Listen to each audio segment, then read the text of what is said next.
Subscribe करें हमारे channel knowledge world को और साथ ही बेल आइकॉन दबाएं हमारे वीडियो सबसे पहले पाने के लिए। दोस्तों, एक बार फिर से आप सभी का बहुत बहुत स्वागत है आपके अपने यूट्यूब चैनल नॉलेज वर्ल्ड पर।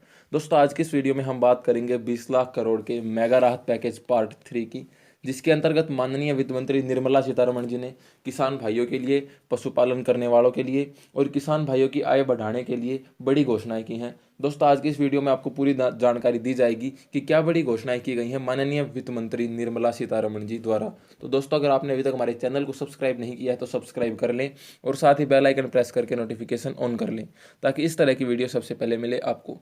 तो चलिए दोस्तों, शुरू करते हैं आज की वीडियो।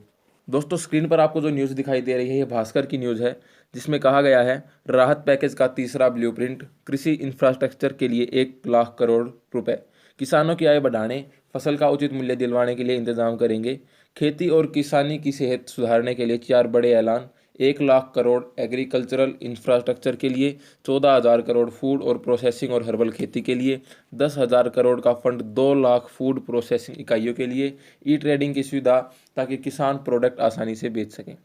वित्त मंत्री माननीय निर्मला सीतारमण जी ने कहा कि कृषि में निवेश बढ़ाने के लिए कानून में बदलाव करेंगे, उपज की बिक्री में आने वाली मुश्किलें दूर करेंगे। माइक्रो फूड एंटरप्राइजेज के लिए 10,000 करोड़ का फंड, इससे 2 लाख फूड प्रोसेसिंग इकाइयों को फायदा होगा। दोस्तों, जो माइक्रो फूड एंटरप्राइजेज है उसके लिए 10,000 करोड़ का फंड है, इससे जो 2 लाख फूड प्रोसेसिंग इकाइयां हैं उनको बहुत बड़ा फायदा होने वाला है। उसके बाद वित्त मंत्री निर्मला सीतारमण जी ने शुक्रवार को 20 लाख करोड़ रुपए के राहत पैकेज का तीसरा ब्रेकअप बताया। आज खेती और इससे जुड़े क्षेत्रों के लिए ऐलान किए गए। वित्त मंत्री ने कहा, देश के किसान ने मुश्किल परिस्थितियों का हमेशा डटकर सामना किया है। लॉकडाउन के दौरान भी किसान काम करते रहे। उन्होंने कहा कि कृषि इंफ्रास्ट्रक्चर के लिए 1 लाख करोड़ रुपए दिए जाएंगे। वित्त मंत्री ने कहा कि कृषि में निवेश को बढ़ाने के लिए कानून में बदलाव किया जाएगा। किसानों को प्रोडक्ट बेचने में सुविधा हो, इसके लिए ई ट्रेडिंग की सुविधा दी जाएगी, ताकि किसी भी किसान को अपने प्रोडक्टों को बेचने में किसी तरह की किसी दिक्कत का सामना ना करना पड़े। इसके लिए ई ट्रेडिंग की सुविधा दी जाएगी। उन्होंने कहा कि इससे किसानों की आय भी बढ़ेगी।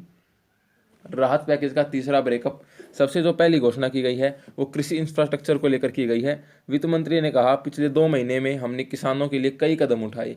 पीएम किसान सम्मान के तहत पिछले 2 महीने में किसानों के खाते में 18,700 करोड़ रुपए पहुंचाए गए। जो पीएम किसान योजना थी उसके तहत खातों में 18,700 करोड़ रुपए पहुंचाए गए हैं पिछले 2 महीनों में।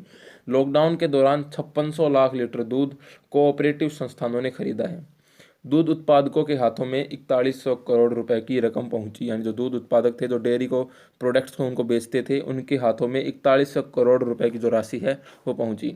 उन्होंने बताया कि कृषि इंफ्रास्ट्रक्चर के लिए 1 लाख करोड़ रुपए दिए जाएंगे। इससे कोल्ड चेन, फसल कटाई के बाद प्रबंधन की सुविधाएं मिलेंगी और इससे जो किसान की आय में भी वृद्धि होगी।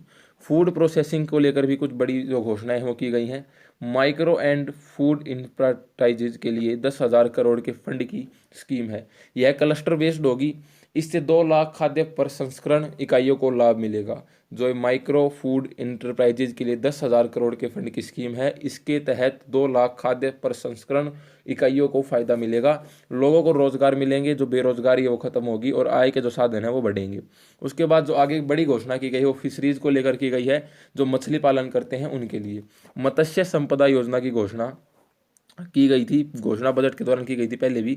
इसे अब लागू कर रहे हैं। इससे 50 लाख लोगों को रोजगार मिलेगा। दोस्तों, एक बहुत ही बड़ी बात यहाँ पर है, 50 लाख लोगों को रोजगार मिलेगा मत्स्य संपदा योजना के तहत। भारत की एक्सपोर्ट बढ़ेगा। मत्स्य पालन बढ़ाने के लिए मछुआरों को नावें और नावों की बीमा की सुविधा भी देंगे। दोस्तों, ये बहुत ही बड़ी जो खुशखबरी है मत्स्य पालन करने वालों के लिए, कि उनके लिए मछुआरों को नावें और नावों का बीमा करने की सुविधा भी अब दी जाएगी। समुद्री और अंतर्देशीय मत्स्य पालन के लिए 11,000 करोड़ रुपए और 9,000 करोड़ रुपए इंफ्रास्ट्रक्चर के लिए जारी किए जाएंगे। उसके बाद पशुपालन, एनिमल हस्बेंड्री से संबंधित भी बहुत बड़ी बड़ी घोषणाएं की गई हैं। खुरपका, मुंहपका से पीड़ित जानवरों को वैक्सीन नहीं लग पा रहे हैं, इससे किसानों को नुकसान हो रहा है। सभी भैंसों, भेड़ों और बकरियों को वैक्सीनेशन किया जाएगा। दोस्तों, खुरपका और मुंहपका ये 2 रोग हैं जो पशुओं में आते हैं। इससे जो काफ़ी जानवर हैं वो पीड़ित हैं और उनको वैक्सीन नहीं लग पाए हैं। इससे किसानों को जो बहुत बड़ा नुकसान हो रहा है, इसीलिए घोषणा की गई है कि सभी भैंसों, भेड़ों और बकरियों को वैक्सीनेशन किया जाएगा। वैक्सीनेशन में 13,343 करोड़ रुपए खर्च होंगे। इससे 53 करोड़ पशुधन को बीमारी से मुक्ति मिलेगी। जनवरी से अब तक 1.5 करोड़ गाय और भैंसों को वैक्सीन लगाए जा चुके हैं। पशुपालन के इंफ्रास्ट्रक्चर के विकास के लिए 15,000 करोड़ रुपए का फंड दिया जाएगा। एनिमल हस्बेंड्री का जो इंफ्रास्ट्रक्चर है उसको सुधारने के लिए 15,000 करोड़ रुपए का फंड दिया जाएगा दोस्तों। उसके बाद हर्बल खेती के लिए जो बड़ी घोषणाएं की गई हैं उनमें सबसे पहले है हर्बल खेती के लिए 4,000 करोड़ रुपए मंजूर किए गए हैं। अगले 2 साल में 10 लाख हेक्टेयर जमीन पर हर्बल खेती होगी। हर्बल खेती से किसानों को 5,000 करोड़ रुपए की आय होगी। हर्बल प्लांट की मांग दुनिया भर में बढ़ रही है।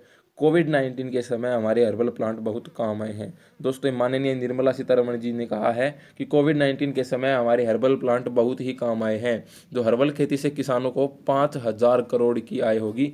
हर्बल प्लांट की जो मांग हो अब पूरी दुनिया में बढ़ रही है।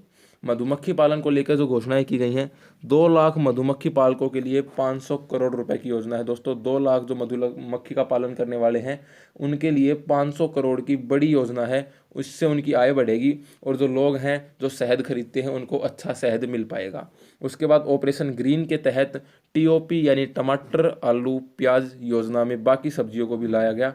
टीओपी योजना के लिए 500 करोड़ का प्रावधान किया है। ट्रांसपोर्टेशन में 50% सब्सिडी दी जाएगी। भंडारण के लिए भी 50% सब्सिडी दी जाएगी। देखिए दोस्तों, ऑपरेशन ग्रीन के तहत टमाटर, आलू, प्याज योजना में बाकी सब्जियों को भी लाया गया है और ट्रांसपोर्टेशन में 50% सब्सिडी दी जाएगी। साथ में भंडारण के लिए भी 50% सब्सिडी दी जाएगी। कृषि में निवेश और प्रोडक्ट की बिक्री। कृषि क्षेत्र में प्रतिस्पर्धा और निवेश बढ़ाने के लिए 1955 के जरूरी कमोडिटी एक्ट में बदलाव किया जा रहा है। इससे किसानों की आय बढ़ने की संभावना ज़्यादा रहेगी। किसान अपने उत्पाद उचित दामों पर बेच सकेंगे। इसके लिए राज्य के बीच आने वाली खरीद बिक्री से जुड़ी मुश्किलें दूर की जाएंगी। ई ट्रेडिंग की सुविधा दी जाएगी दोस्तों। इससे जो किसान हैं उनको अपने प्रोडक्ट बेचने में काफ़ी आसानी होगी। ई ट्रेडिंग की सुविधा के थ्रू किसानों के पास स्टैंडर्ड मैकेनिज्म नहीं होता। हर सीजन में बुआई से पहले ही किसान फसल के मूल्य का अनुमान लगा सकें। इसके लिए कानून में बदलाव किया जाएगा। वह खुदरा व्यापारियों, निर्यातकों के साथ पारदर्शिता के साथ काम कर सकें, इसके लिए व्यवस्था की जाएगी। तो दोस्तों ये थी बड़ी घोषणाएं जो माननीय वित्त मंत्री निर्मला सीतारमण जी ने आज की जो प्रेस कॉन्फ्रेंस में की। दोस्तों आशा करता हूं जितनी भी बड़ी घोषणाएं की गई उस सब की जानकारी आपको मिल गई होगी। मैंने पूरी कोशिश करी सारी जानकारी आपको देने की। अगर वीडियो अच्छी लगी हो तो लाइक ज़रूर करें और दोस्तों इस वीडियो को ज़्यादा से ज़्यादा शेयर करें ताकि और भी भाइयों को इसकी जानकारी मिल सके और भी किसान भाइयों को इस जो घोषणाएं की गई हैं उनके बारे में पता चल सके। तो दोस्तों आज की वीडियो में बस इतना ही। मिलते हैं अगली वीडियो में। तब तक के लिए बाय बाय। जय हिंद, जय भारत।